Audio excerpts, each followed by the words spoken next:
Okay, in this section, we're going to continue on the limit, and we're going to learn how to evaluate limits algebraically. So in this particular section, we're going to learn how to evaluate limit using properties of limits, develop and use a strategy for finding limits, evaluate the limit using dividing out and rationalizing techniques, and the last one will be evaluate the limit using the squeeze theorem. So first of all, let's take a look at properties of limits. So limit of f of x as x approaches c does not depend on the value of f of x at x equals c. It may happen, however, that the limit is precisely f of c. Okay. In such case, limit could be evaluated by direct substitution. So this is one of the most important methods called direct substitution. You basically just replace x with whatever c value is, and you will find a limit.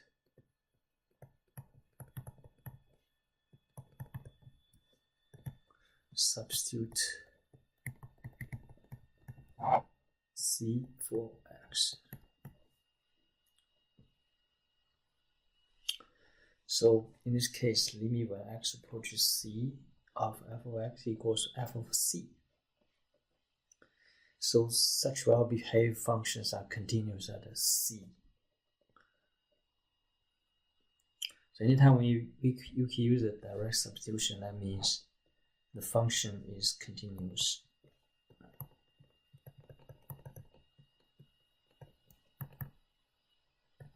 It's continuous at x equals c. Okay, so let's take a look at some basic properties of limits. Let b and c be real numbers, let n be a positive integer.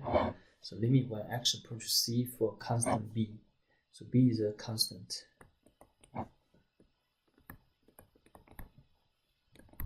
Limit of constant at any point will be the same constant. So the limit for x approaches c for linear equation x will become c. Limit for polynomial function with n degree, limit when x approaches c for x of n becomes c of n. Okay, those three are very basic limits, and it's very easy to understand.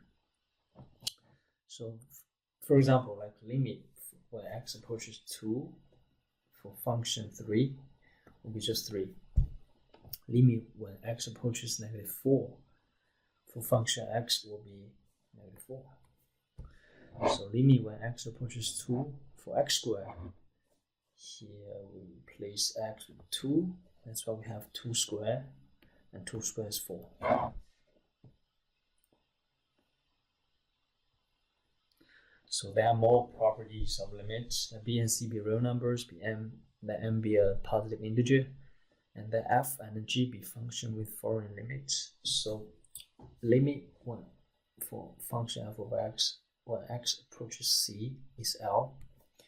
Limit for function g of x when x approaches c equals k. Scalar multiple. So if you have a constant in front of f of x, then you can view this like you can factor out b in front of the constant.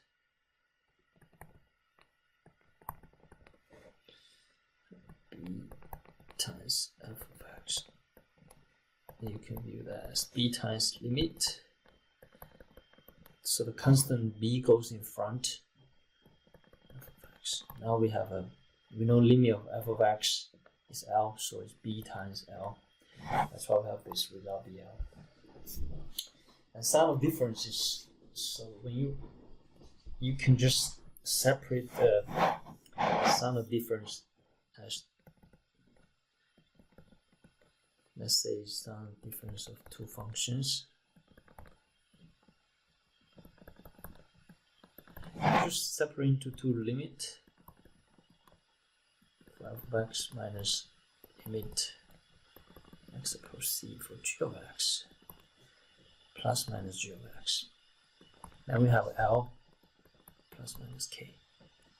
So this is like a quick proof of all these outcomes, right? And the product, limit x approach c for f of x times g of x. You can separate into two different limit and multiply them times limit x approach c for g of x. Then it becomes L. Limit for f of x is L. Limit for g of x is k. So L times k. Similarly for quotient, right? You can just separate into two limits, one on top, one on bottom. So limit x approach c for f of x on top divided by limit x approach c for g of x, and it becomes L over k. Okay, that's the same thing. Exponents, you can just turn it like this. F of x to the n. You can do limit x approaches c for f of x. You can move the exponents outside of the limit. That becomes L to the nth power. Okay. So this is like a quick proof how all these basic properties of limits, but these properties are super useful. Okay, next let's take a look at this. We're gonna learn how to find a limit. As you can see, 4x squared plus 3 is a quadratic equation, so it's continuous everywhere, right? For any degree of polynomials. So you can do is limit x approach 2 separate into two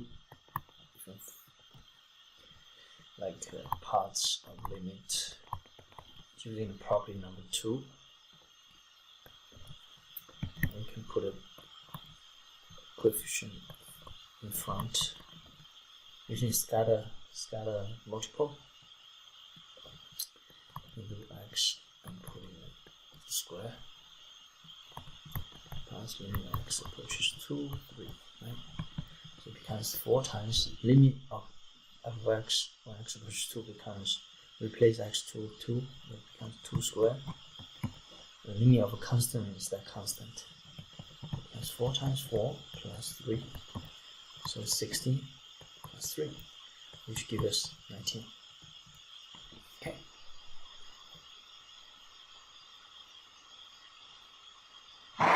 So limit when as x approaches 2 of the polynomial function p of x equals 4x squared plus 3 is simply the value of p at x equals to 2. So using direct substitution method, right, replace x with 2 and then you end up with the result. So direct substitution property is valid for all polynomial and rational functions with non-zero denominators. So polynomials and rational functions, you can apply the direct substitution property, which is the simplest method you can ever have. So limit of a polynomial and rational functions. If p is a polynomial function, c is a real number, then limit when x approaches c for function p of x is equals to p of c. Replace x with c.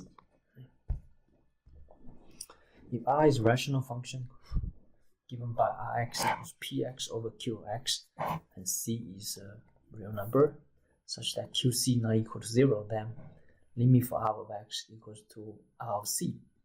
So replace x with c here. Replace x with c here. So it becomes pc over qc.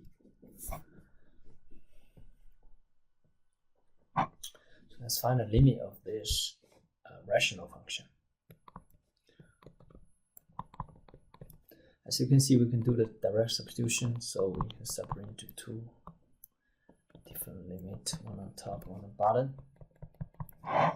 Since now both of them are polynomial functions. So you can do direct substitution, 1 squared plus 1 plus 2 on top, and 1 plus 1 bottom. It becomes 4 over 2, that becomes 2. So limit for this particular limit is 2. Okay.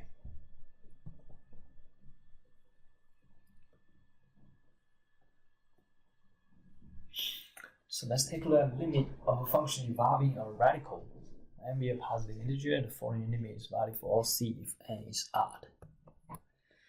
And it's valid for c is greater than 0 if n is even. So for even radicals, the whatever number under radical must be positive. Okay. So I'll have this. Replace x with c.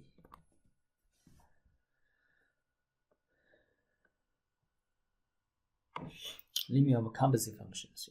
If f of g, f and g are functions such as the limit for g of x when x approaches c is L, limit for f of x when x approaches L is f of L, the limit of f of g of x becomes f of limit of g of x when x approaches c. And since this limit is, this part becomes L, and we have f of L. Okay, so limit of composite function. So limit x approaches 0 equals to 4. Limit for radical of x, and we replace x with 4, you get the radical of 4 becomes 2.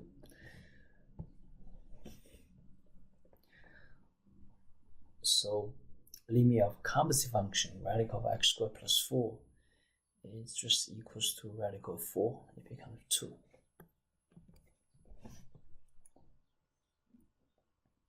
So similarly, this is another example of composite functions. So limit of 2x squared minus 10 when x approaches 3, you're using direct substitution. Replace x with 3. So it becomes 2 times 3 squared minus 10, it becomes 8. And limit when x approaches 8 for cubic root of x becomes cubic root of 8, it becomes 2. So now the limit when x approaches 3 for cubic root of 2x squared minus 10, since this is equal to 8, this whole thing, then we have cubic root of 8 gives 2.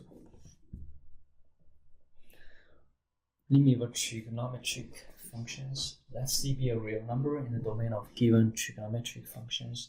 So limit of sine of x when x approaches c becomes sine of c, because sine is a continuous function. Limit of cosine x when x approaches c becomes cosine c.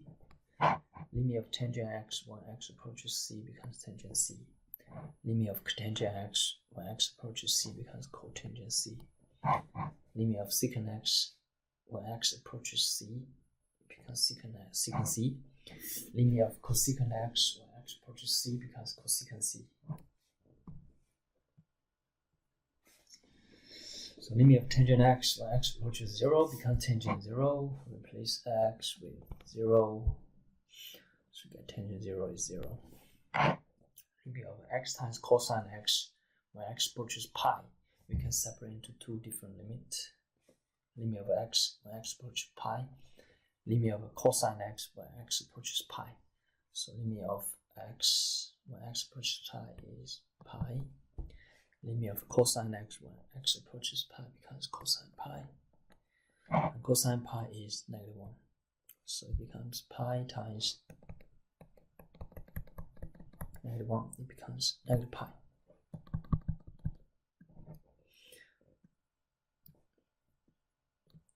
So limit of sine x squared when x approaches 0. You could just write it as limit x approaches 0 for sine x. I think this is probably easier to understand. And for limit for sine of x when x approaches 0 becomes sine 0 square. Sine 0 is 0, 0 square becomes 0. So let's take a look at a very useful strategy for finding limit. So function that agrees at all but at one point. Let C be a real number, and let f of x equals g of x for all x not equal to c in an open interval containing c.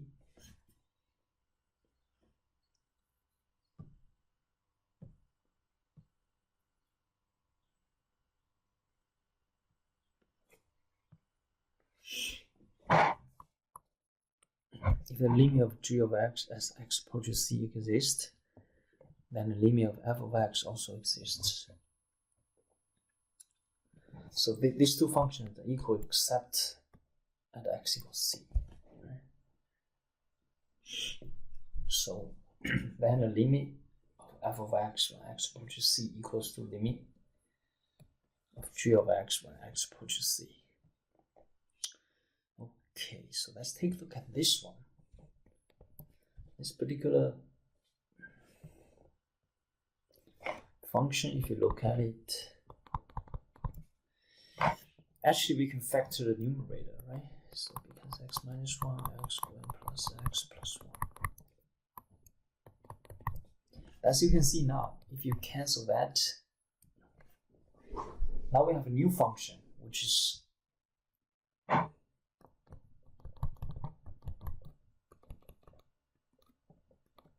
plus 1, x squared plus x plus 1. This function is exactly the same as that one, except when x equals to 1, right? So it's exactly the same as x cubed minus 1 over x minus 1, except when x equals to 1. Okay? Because for this original function, g of x, x cannot be equal to 1. So, but for the f of x, x could be equal to 1. So these two functions basically are equivalent, except at x equals 1. Now the limit of g of x becomes limit of f of x. So limit of f of x, which is x squared plus x plus 1. Now since it's a second degree polynomial function, we can do direct substitution. So it becomes 1 squared plus 1 plus 1 give us 3. So limit when x approaches 1 for x cubed minus 1 over x minus 1 is equal to 3. So this is basically the graphical interpretation of the previous example. As you can see, this is function x cubed minus 1 over x minus 1. So it's undefined at x equals 1. So that's whole there. This is whole, meaning undefined point.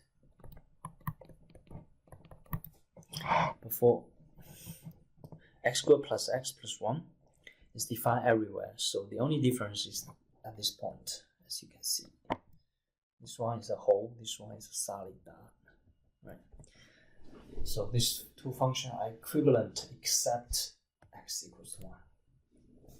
So they have the same limit at when x approaches 1. Because limit x approaches 1 for g of x exists, you can apply theorem 1.7 to conclude that f and g have the same limit at x equals to 1. This is a conclusion from the previous example. So factor numerator, then dividing out like factors, cancel like terms on both top and bottom. Then apply the direct substitution, then we get the answer. Okay. So that's how we end up with 3 as the final answer. Another strategy for finding a limit, learn to recognize which limit could be evaluated by direct substitution. If the limit of f of x as x approaches c cannot be evaluated by direct substitution, try to find a function g that agrees with f, meaning the two functions are identical except at one particular point x equals c. Then if you cancel the same factor on both top both numerator and denominator, then you can apply the direct substitution afterwards. Okay, so that's how this thing works. Right. Transform the function f of x into g of x, and after that, apply the direct substitution. And you can graph it to check the conclusion whether or not it's correct. Okay, so let's take a look at dividing out and rationalizing techniques. We already covered dividing out techniques. Basically, it's just involving canceling dividing out techniques.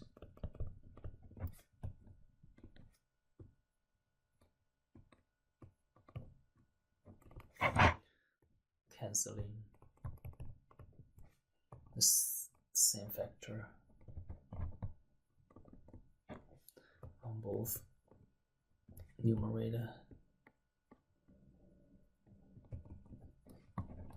and denominator, and apply direct substitution.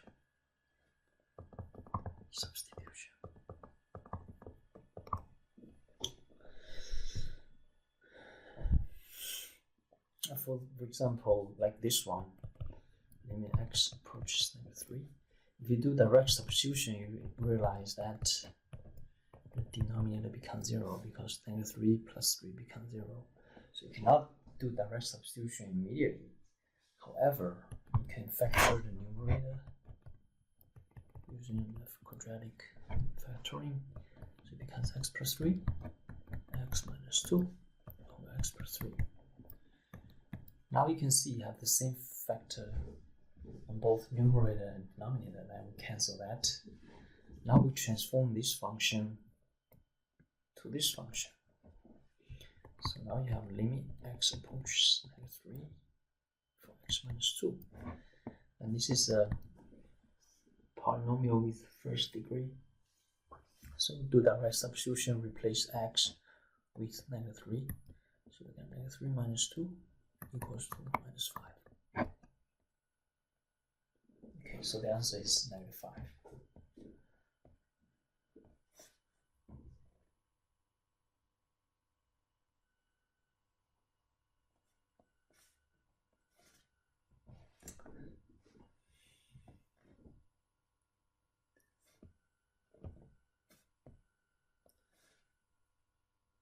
Okay, this is just detailed workout of what we just go over.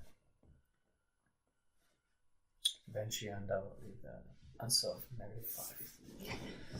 And then if you take a look at the graph, so for our function f of x equals to x squared minus x minus 6 plus x minus 6 over x plus 3, at the point -3, -5 as a whole. So we can do a transformation into another function, transform into g of x, which is x minus 2. After that, it's x minus 2, which is basically a linear equation with a whole, right? Then we do the substitution, limit approaches -5 when x approaches -3. Expressions such as 0 over 0 is called indeterminate form because you cannot determine the limit.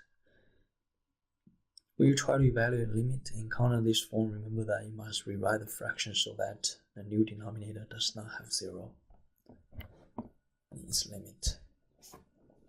One way to do dividing out like denominators, and the second way, this is the first way.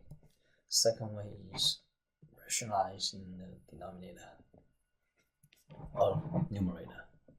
Okay, let's take a look at it. Okay, this one involving rationalize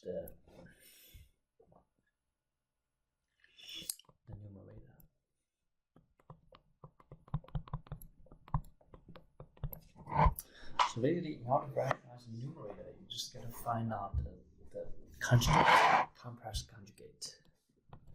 The complex conjugate for the numerator will becomes x plus 1 minus plus 1. And then multiply this term to both numerator and denominator. And now for the denominator, we have a difference of two squares, and then it becomes x approaches 0, square root of x plus 1 square minus 1 square. The denominator is x times square root of x plus 1 plus 1. Now the numerator becomes x plus 1 minus 1. The denominator stays as cancel 1. Now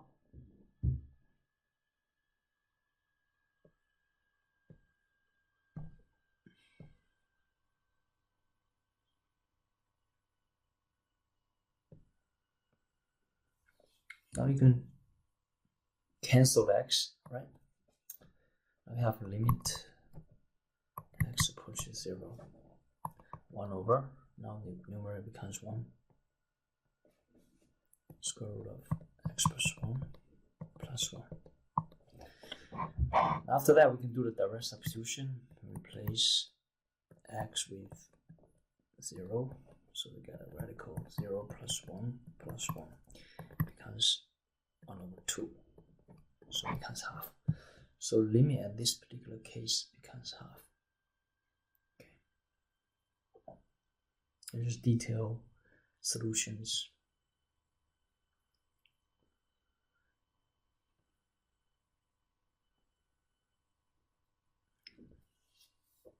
And the table, this graph actually reinforces our conclusion that limit is half. Right? This is half. Okay. And that's a graph of the function, of this function.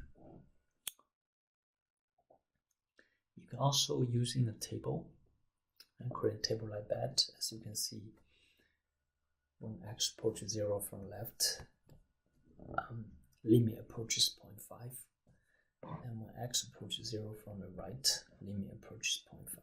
So that's why 0.5 half is the limit. The squeeze method theorem. Okay, next theorem concerns the limit of a function that is squeezed between two other functions, each of which has the same limit at a given x value. Okay, so we have a function g and function h, and f is somewhere between these two. So this is like a presetting for this particular squeeze theorem.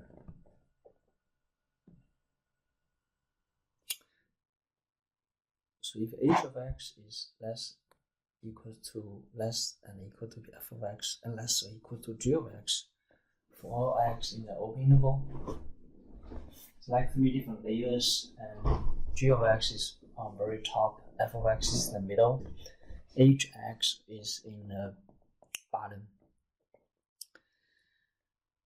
Then limit when x approaches c for h of x equals to L equals to limit of g of x when x approaches c.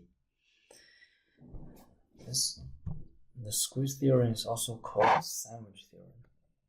Basically, f of x is a sandwich.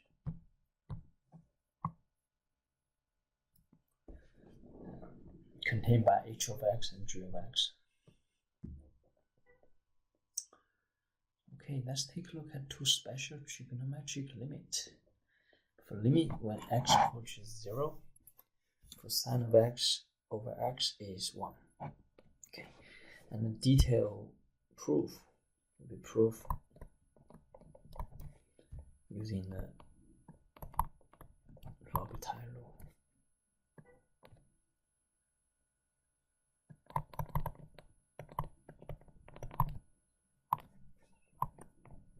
Later, right? We're going to prove this later using L'Hopital rule. And limit when x approaches 0 for 1 minus cosine x over x equal to 0. So those two are very special trigonometric limit. So let's find a limit for tangent x over x. So what you can do is we can do this. Tangent x we can write as sine x over cosine x times 1 over x. Let's switch x and cosine x, then now we have a limit x approaches 0 for sine x over x times 1 over cosine x, right? So we have limit x approaches 0 for sine x over x. And from the previous slide, we know that limit of sine x over x is equals to 1, right? So this is basically 1 times limit for x approaches 0 for cosine x, it becomes 1 over cosine 0, and cosine 0 is 1, so it's 1 times 1 gives us 1. So the final answer is 1. Using a special limit.